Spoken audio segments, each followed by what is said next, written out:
All right, gang, let's try this one. Now, overall, what rule is that? What's the forest? Okay, overall, you should be seeing quotient rule because you have a top and you have a bottom, so you're going to have to take a derivative of a fraction. So overall, this is quotient rule. This has a subset of chain. So the overall rule you're going to see me do is quotient rule.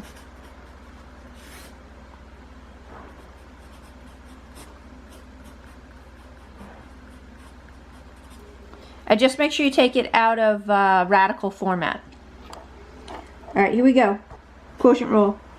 Bottom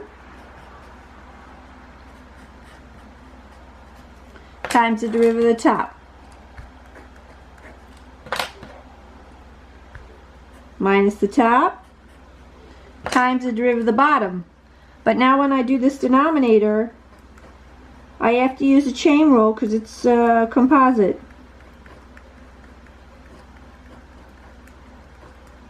Remember, the chain rule is outie times innie. So I did outie times innie. This is the derivative of the outer layer, which is the 1/2. This is the derivative of the inner layer, which is this part. All over the bottom squared.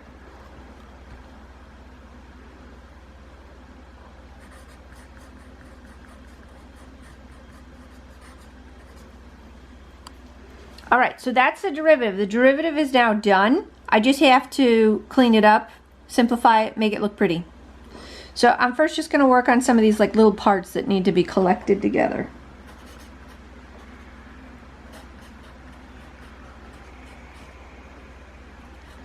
Let me pull that 2 out front.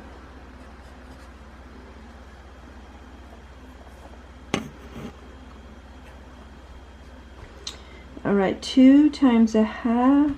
This is overall 4. 2 times 1/2 times 4 is 4. X and 3x is over here. And x to the 4th plus 4.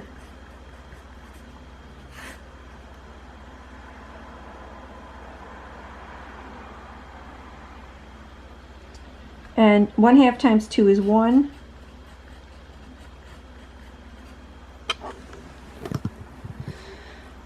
1/2 times 2 is 1, and then my hand didn't listen to me. Okay, let me try that again.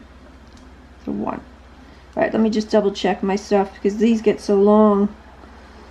You can make an error. 2, 4. Okay. Alright, now I'm going to work on the common factor, so let's go there.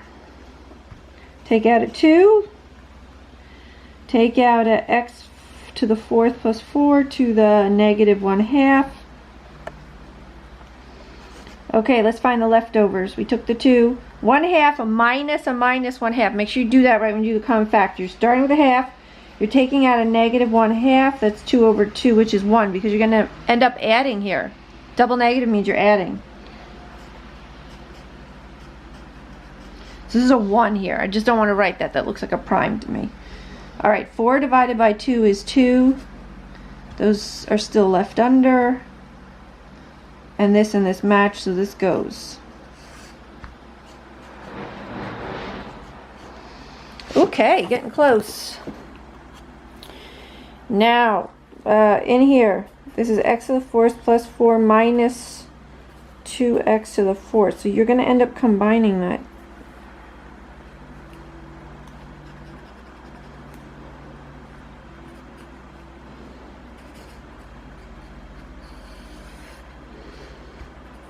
Alright, this guy flips down. It's going to sit next to this guy. Well, it's going to combine.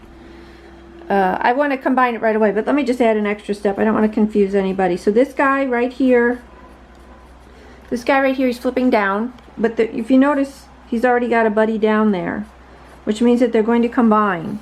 So it's like you have a half a pizza and 1 whole pizza, so you have 3 halves. So this is going to combine to end up being 3 halves. I'll write that in the next step, okay? And then this up here,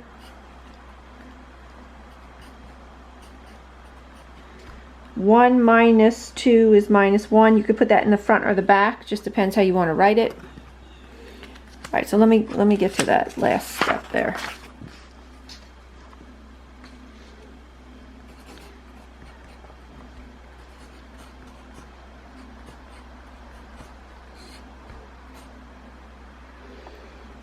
Oh, I can hear what you guys are thinking. Okay, I will do it. 1.5 adds to 3. Okay, I feel like I can hear your thoughts. I can hear somebody saying, well, can't we do something with that? And we can. So if you want to do the extra step, it just depends whether you're going to flip it around or not. Let me just flip it around in case some people have this flipped around. You don't need to. Like if you take out a negative, they all swap signs and swap order. All right, so some of you, I can hear your voice in my head. You're like, you're factoring that, which is awesome.